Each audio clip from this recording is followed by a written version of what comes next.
এক সিম থেকে আরেক সিমে ব্যালেন্স ট্রান্সফার, এক সিম থেকে আরেক সিমে এমবি ট্রান্সফার আপনি কিভাবে করবেন? আপনার ফোনে যদি বেশি কিছু টাকা থাকে, আপনি চাইলে যে কারো ফোনে দিতে পারবেন, এবং যে কারো ফোনে যদি টাকা থাকে আপনার ফোনে নিয়ে আসতে পারবেন এক সিম থেকে আরেক সিম ব্যালেন্স ট্রান্সফার। মনে করেন আপনার কোনো একটা বন্ধু আছে, সেই বন্ধুর ফোনে টাকা আছে কিন্তু ভাই আপনার ফোনে নাই, আপনি চাইলে তার ফোন থেকে নিয়ে আসতে পারেন। এই ব্যালেন্স ট্রান্সফারটা কিভাবে করবেন আমরা অনেকেই জানি না, চলেন প্রপারলি দেখাই দিচ্ছি ব্যালেন্স ট্রান্সফার কিভাবে করতে হয়। তো ব্যালেন্স ট্রান্সফার করার কিন্তু এক এক সিম আছে, রবি, বাংলালিংক, এয়ারটেল। তো কিভাবে ব্যালেন্স ট্রান্সফারটা করতে হয় দেখাচ্ছি। প্রথমে আপনার ফোন থেকে আপনার ডায়াল প্যাডে চলে যাবেন। ডায়াল প্যাডে যাওয়ার পর এখানে কি করবেন, *121*1500# দিয়ে আপনার যে সিম, টু সিম বা ওয়ান সিম, গ্রামীণ সিমে ডায়াল করে দেবেন। আমি গ্রামীণ সিমের জন্য দেখাচ্ছি কিভাবে ব্যালেন্স ট্রান্সফার করবেন, রবি, এয়ারটেল, তার ভিডিও লাস্টে বলে দেবো।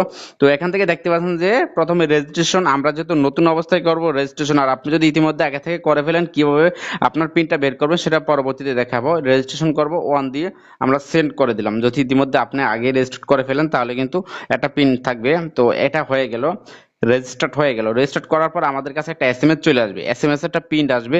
অলরেডি একটা মেসেজ চলে আসছে, মেসেজে একটা পিন আছে, সেই পিনটা আমাদের লাগবে। তো এবার কি করব, *121* মানে আবার ডায়াল করব, 1500# দিব, হ্যাশ দিয়ে আমরা কি করবো, আবারও সেই সিমে ডায়াল করব, মানে যেই সিমে আগে রেজিস্ট্রেশন করছিলাম সেই সিমে ডায়াল করব। ডায়াল করার পর এবার এখান থেকে দেখতে পাচ্ছেন যে 2 নাম্বারে ব্যালেন্স ট্রান্সফার, 2 নাম্বার আমরা টাচ করে দেব, ব্যালেন্স ট্রান্সফার করব। 2 নাম্বারে টাচ করার পর এবার এখান থেকে নাম্বার চাইতেছে, তো 01780000001 দিয়ে দিলাম। আচ্ছা, 0 দিলাম, দেওয়ার পরে সেন্ড করে দিলাম। এটা একটা ভুল নাম্বার, আপনি এখানে না সঠিক নাম্বার দিবেন যে নাম্বারে টাকা পাঠাতে চান।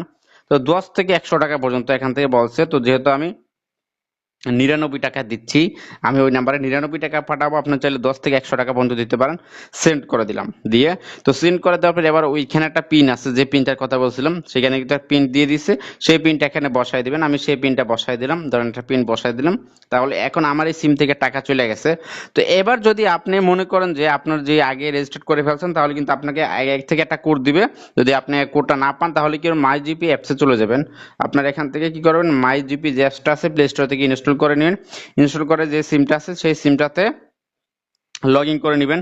লগ ইন করে নেওয়ার পরে সার্ভিসে চলে যাবেন। সার্ভিসে যাওয়ার পর এখান থেকে দেখবেন যে ব্যালেন্স ট্রান্সফার নামে একটা অপশন রয়েছে, এই যে ব্যালেন্স ট্রান্সফার অপশনে চলে যাবেন। আপনি যদি পিন ভুলে গেছেন তাহলে ফরগেটে চলে যাবেন।